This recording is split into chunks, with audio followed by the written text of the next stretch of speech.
Once upon a time, there was a young student named Jack. Jack had big dreams and aspirations, but he also had a big problem. He was addicted to social media. Every time Jack sat down to study, he would get distracted by his phone, scrolling through his social media feeds for hours on end. Jack's grades started slipping, and he began to feel discouraged. He knew he needed to change his ways, but he couldn't seem to break the habit. One day, Jack's grandfather paid him a visit. As they sat and chatted, Jack's grandfather noticed how often Jack was checking his phone. "Jack, do you know what I did when I was your age?"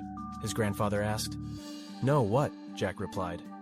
"I read books," his grandfather said. "I didn't have any distractions like you do today. But the one thing I learned is that knowledge is power.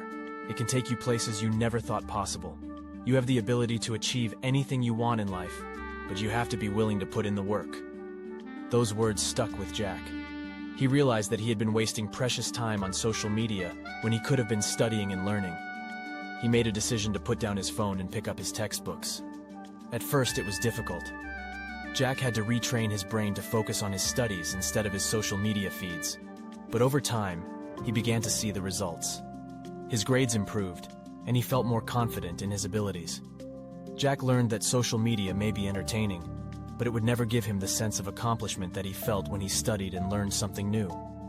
From that day forward, he made a commitment to himself to prioritize his education over his social media addiction. And in the end, it paid off in ways he never could have imagined.